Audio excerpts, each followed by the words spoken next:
Assalamualaikum warahmatullahi wabarakatuh. Tak kenal maka kata saya, sebelumnya perkenalkan kami dari kelas kepemimpinan J akan mempresentasikan materi hari ini. Di sini saya tidak sendirian, kenalkan nama saya Nisa Fitriana bersama dengan 4 rekan saya. Nama saya Sandrina Putri Kusmawardani. Nama saya Nafjati Permatasari. Nama saya Rizka Widininggas Putri. Dan saya Ahmad Hafiz Liandri. Baik, selamat menyimak materi hari ini yang akan di-share oleh rekan saya yang bertugas. Silakan.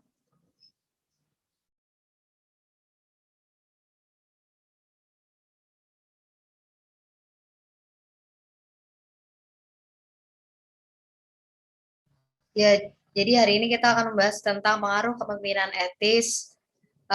Yang pertama, kita akan membahas tentang makna dari kepemimpinan itu sendiri. Dan secara etimologis, istilah kepemimpinan dalam Kamus Bahasa Inggris maupun Indonesia dari John Eccles merupakan terjemahan dari kata leadership, yaitu berasal dari kata bahasa Inggris yang berarti adalah kepemimpinan.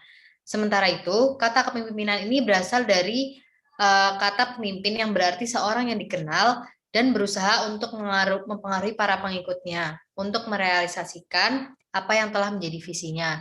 Lalu dalam pengertian terminologi terdapat beberapa pengertian kepemimpinan yang dikemukakan oleh beberapa ahli. Jadi di dalam ensiklopedi umum itu diterangkan bahwasanya kepemimpinan adalah hubungan yang erat antara sekelompok manusia dengan adanya kepentingan bersama.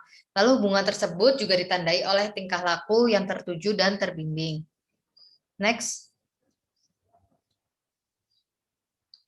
Nah, kemudian saya akan menjelaskan tentang definisi dari etika sendiri, karena kepemimpinan etis itu juga berasal dari etika. Jadi dalam perspektif Barat, dalam tradisi Barat, perkembangan etika ini berasal dari Plato, yaitu pada tahun 427 sampai 347 sebelum Masehi, dan Aristoteles pada tahun 384 sampai 322 sebelum Masehi. Jadi kata etika ini berasal dari bahasa Yunani, yaitu ethos, yang diterjemahkan menjadi adat, perilaku, atau karakter.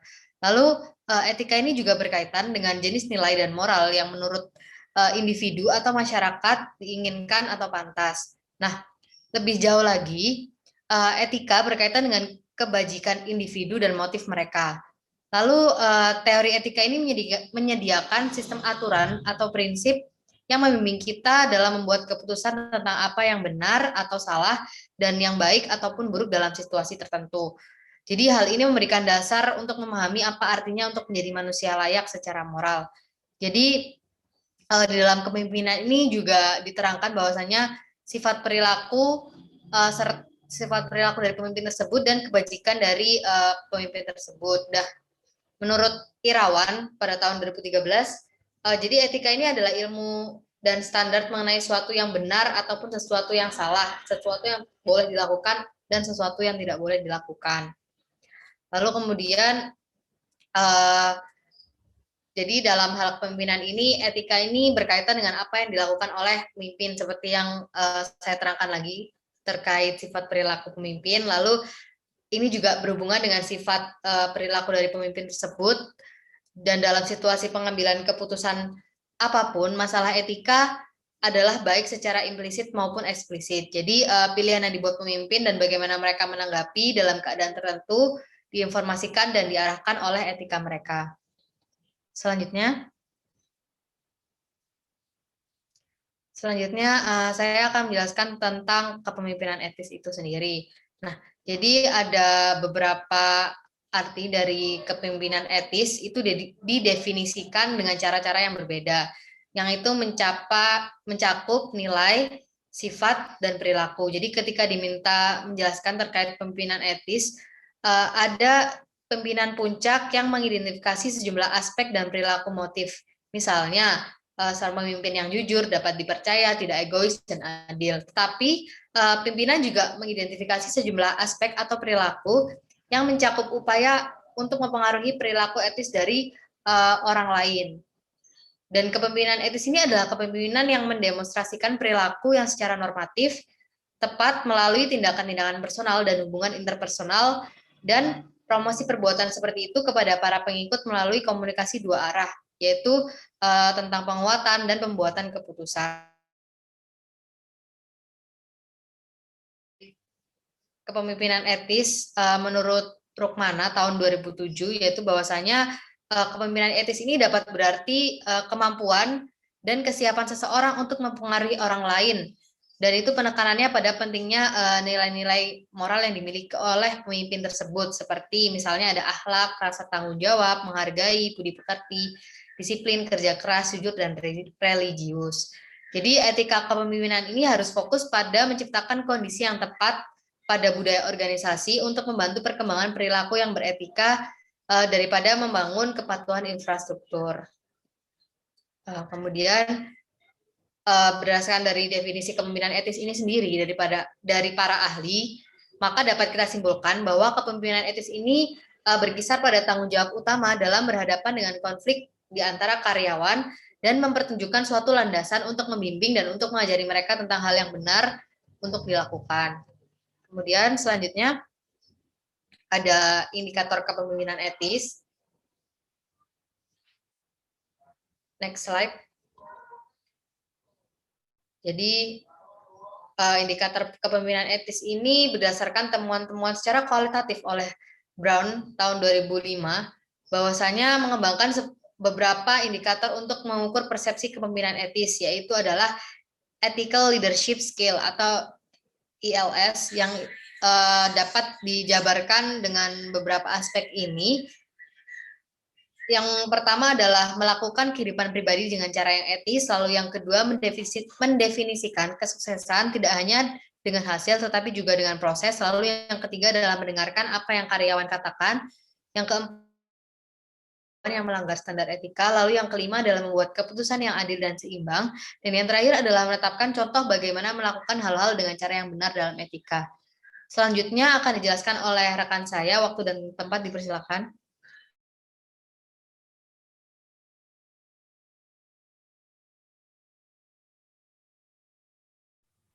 Selanjutnya, di sini ada paradigma dalam kepemimpinan etis. Nah, etika itu sebagai disiplin ilmu berhubungan dengan kajian secara kritis tentang adat kebiasaan, nilai-nilai, dan norma-norma perilaku manusia yang dianggap baik atau tidak baik. Nah, di bawah ini diuraikan secara garis besar beberapa teori yang berpengaruh. Yang pertama, egoisme. Nah, Rachel memperkenalkan dua konsep yang berhubungan dengan egoisme, yaitu egoisme psikologis dan egoisme etis. Nah, kedua konsep ini tampak mirip karena keduanya menggunakan istilah egoisme, namun sebenarnya keduanya mempunyai pengertian yang berbeda. Egoisme psikologis adalah suatu teori yang menjelaskan bahwa semua tindakan manusia itu dimotivasi oleh kepentingan berkutat diri sendiri. Menurut teori ini, orang boleh saja yakin bahwa ada tindakan mereka yang bersifat luhur dan suka berkorban. Namun semua tindakan yang suka berkorban tersebut hanyalah ilusi. Nah, munculnya paham egoisme etis ini memberikan landasan yang kuat bagi munculnya paham ekonomis, kapitalis dalam ilmu ekonomi. Paham ekonomi kapitalis ini diperoleh oleh Adam Smith. Adam Smith berpandangan bahwa kekayaan suatu negara akan tumbuh maksimal bila setiap individu diberi kebebasan untuk mengejar kepentingannya masing-masing. Kemudian yang kedua ada utilitarianisme. Nah, utilitarianisme ini berasal dari kata Latin, yaitu utilis, kemudian menjadi kata Inggris, yaitu utility, yang berarti bermanfaat. Nah, menurut teori ini, suatu tindakan dapat dikatakan baik jika membawa manfaat bagi sebanyak mungkin anggota masyarakat atau dengan istilah yang sangat terkenal. Jadi ukuran baiknya tindakan dilihat dari akibat konsekuensi atau tujuan dari tindakan tersebut. Kemudian yang ketiga, egoisme dilihat sebagai sudut pandang kepentingan individu dan utilitarianisme sebagai sudut pandang kepentingan bersama. Berikutnya, yang keempat, egoisme dan utilitarianisme dipandang sebagai penilaian baik atau buruk akibat, konsekuensi, atau tujuan dari tindakan tersebut. Dan yang kelima ada deontologi paradigma. Nah, teori ini tuh sangat berbeda dengan paham egoisme dan utilitarianisme yang sudah dibahas tadi. Kedua teori ini tuh disebut teori yang terakhir karena sama-sama menilai baik buruknya suatu tindakan dari akibat konsekuensi atau tujuan dari tindakan tersebut. Next slide.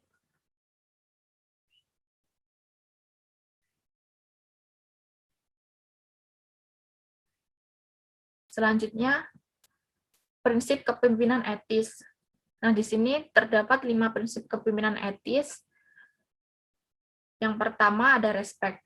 Jadi, respect ini diartikan pemimpin yang menghargai orang lain dan dirinya sendiri. Nah, rasa hormat itu rumit dan lebih dalam daripada rasa hormat yang diajarkan orang tua kepada anak-anak mereka. Seorang pemimpin yang menghormati pengikutnya adalah empatik dan toleran terhadap sudut pandang yang berlawanan. Yang kedua, melayani orang lain. Nah, seorang pemimpin etis juga melayani orang lain, dan pemimpin itu harus menempatkan kesejahteraan pengikutnya di bagian atas daftar mereka. Kemudian yang ketiga, keadilan. Pemimpin etis itu prihatin tentang masalah keadilan. Jika seorang pemimpin tepat, maka mereka dapat melakukan semua pengikut mereka dengan cara yang adil dan setara. Kemudian yang keempat, kejujuran. Kejujuran adalah prinsip yang penting dan paling baik dipahami ketika kita memikirkan kebaikan dan kejujuran. Nah, ketidakjujuran adalah bentuk kebohongan dan salah menggambarkan kenyataan. Kemudian yang terakhir ada komunitas. Nah, prinsip utama terakhir dari kepemimpinan berkaitan dengan komunitas. Pemimpin etis yang baik adalah membangun komunitas dengan memperhatikan tujuan setiap orang yang terlibat dalam suatu kelompok dan memperhatikan kepentingan komunitas dan budaya. Next slide. Berikutnya ada kekuatan kepemimpinan etis. Yang pertama ini menyediakan penelitian tepat waktu tentang masalah etika. Nah, ada tuntutan moral yang tinggi kepemimpinan dalam masyarakat kita saat ini. Dimulai dengan administrasi Nixon pada tahun 1970-an. Nah, itu tuh sampai sekarang itu masih berlanjut.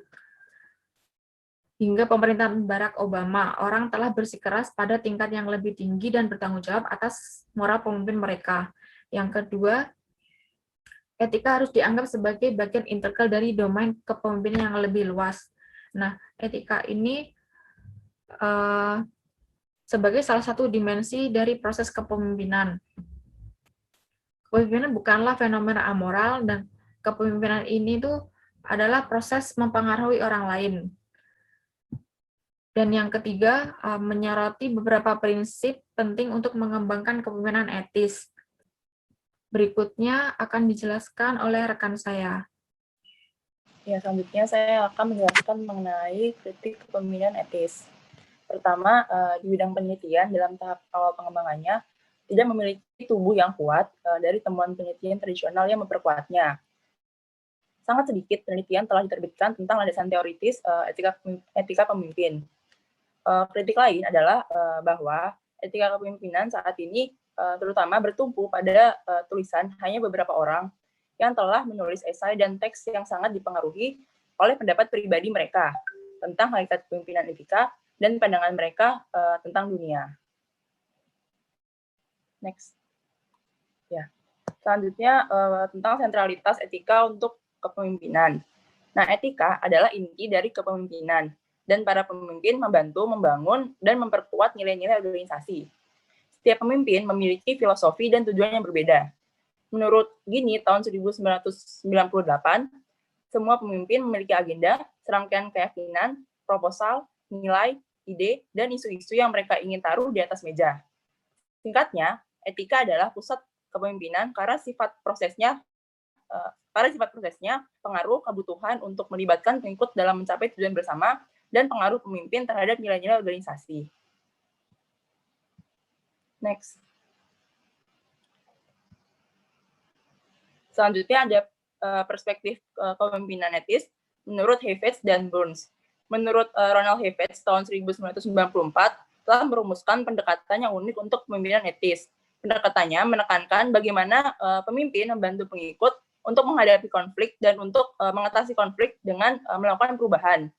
Nah, perspektif Heifetz terkait dengan kepemimpinan etis karena berkaitan dengan nilai-nilai pekerja dan nilai-nilai organisasi dan komunitas yang mereka kerjakan.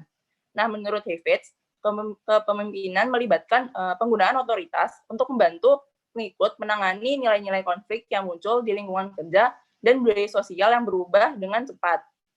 Lalu, menurut perspektif Burns, mirip dengan perspektifnya Heifetz. Nah, menurut Burns tahun 1978 berpendapat bahwa ingin agar para pemimpin melibatkan diri mereka dengan mengikut dan membantu mereka dalam hal perjuangan pribadi tentang nilai-nilai yang saling bertentangan. Sekian penjelasan dari saya, bisa dilanjutkan oleh teman saya.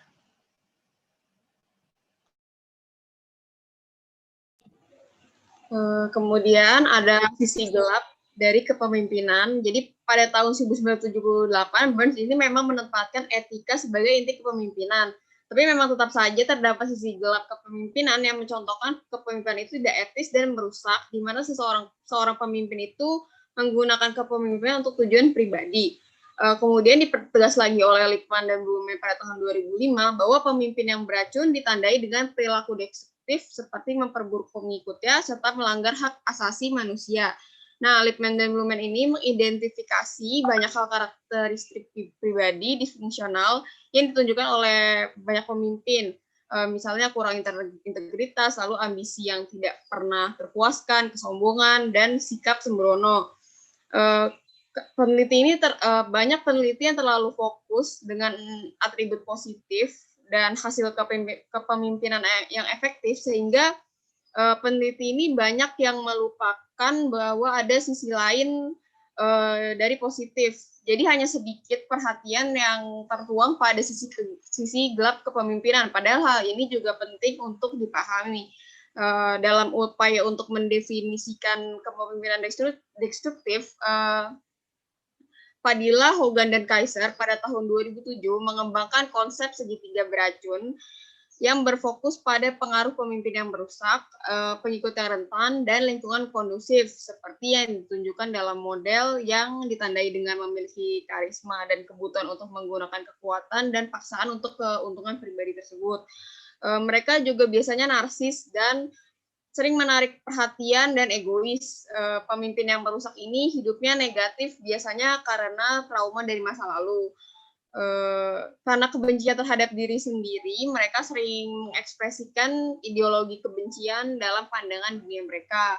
Selanjutnya saya akan menjelaskan tentang pengaruh kepemimpinan etis terhadap prestasi kerja pegawai pada kantor pajak Pratama Tobelo Kabupaten Halmahera Utara. Jadi berdasarkan data dari 41 responden pada kantor pajak pelayanan Pratama Tobelo Kabupaten Halmahera Utara melalui metode pengumpulan data dengan kuesioner, maka diperoleh kondisi responden tentang jenis kelamin.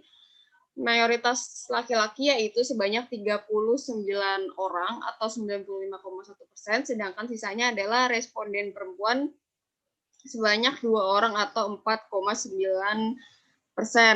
Hal ini menunjukkan bahwa sebagian besar dari pegawai kantor pelayanan pajak Pratama Tobelo Kabupaten Halmahera mayoritas adalah laki-laki.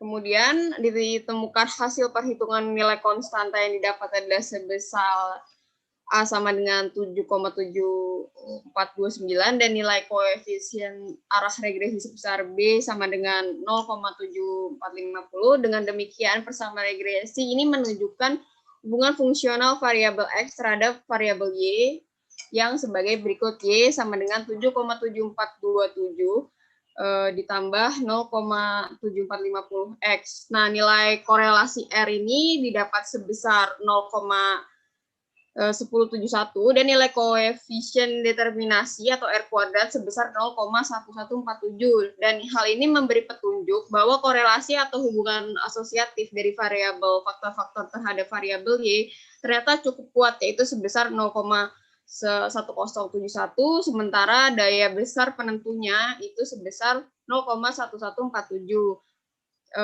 Jadi hal itu memberi petunjuk bahwa pengaruh variabel faktor-faktor yang merupakan indikator dari variabel X. Kemudian didapatkan lagi hasil perhitungan yaitu 6,2381 yang berarti lebih besar dari T alfa sebesar 0,05, jadi menghasilkan 1,687. Hasil hipotesis itu menyatakan bahwa kepemimpinan etis tidak berpengaruh terhadap prestasi kerja pegawai ditolak, dan hipotesis H1 menyatakan bahwa kepemimpinan etis berpengaruh positif terhadap prestasi kerja pegawai diterima.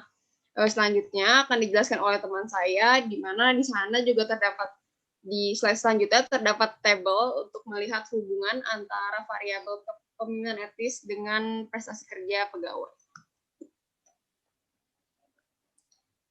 Baik, selanjutnya saya akan menjelaskan tentang materi berikutnya. Seperti yang sudah dijelaskan oleh teman saya tadi, tabel ini tuh menunjukkan bagaimana koefisien korelasi sebesar 0,1071, koefisien determinan sebesar 0,1147, T hitung sama dengan 6,2381 lebih besar dari T alfa 0,05 sama dengan 1,687.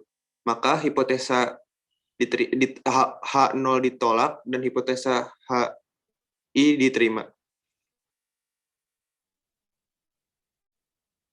Next. Nah, penelitian yang dilakukan oleh Trisnawati dan Narmado ini juga menghasilkan hasil yang mirip dan positif dengan penelitian pada kantor pajak Pratama Tobelo. Penerapan kepemimpinan etis pada sebuah instansi atau organisasi merupakan salah satu cara yang dilakukan instansi atau organisasi untuk meningkatkan prestasi kerja pegawai, sehingga membuat pegawai bekerja lebih baik dan tidak menutupi kemungkinan pegawai akan lebih loyal kepada instansi atau organisasi tempat mereka bekerja. Next. Jadi, kesimpulan dari pemaparan kelompok kami hari ini, yaitu seorang pemimpin dengan gaya kepemimpinan etis dapat mempengaruhi individu atau kelompok agar perilaku sesuai dengan tujuan organisasi atau perusahaan. Maka, seorang pemimpin harus mampu memberikan motivasi kepada bawahan agar kemauan bawahan lebih tinggi, sehingga prestasi kerja yang ditunjukkan bawahan lebih meningkat. Hasil penelitian yang dilaksanakan pada kantor pelayanan pajak Pratama Tobelo, Kabupaten Halmahera Utara, maka kesimpulan korelasi R menjelaskan bahwa kepemimpinan etis dan prestasi kerja pegawai mempunyai hubungan yang sangat erat. Variasi prestasi kerja pegawai yang dijelaskan oleh kepemimpinan etis sebesar nilai koefisien determinasi. Kepemimpinan etis dan prestasi kerja pegawai berkorelasi positif, di mana hubungan ini menyatakan oleh koefisien korelasi R yang diperkuat dengan uji T dan uji tabel. Sekian presentasi dari kelompok kami pada hari ini. Semoga pemaparan yang kami berikan dapat bermanfaat buat teman-teman semua. Kurang lebihnya mohon dimaafkan. Wabillahi taufiq wal hidayah. Wassalamualaikum warahmatullahi wabarakatuh.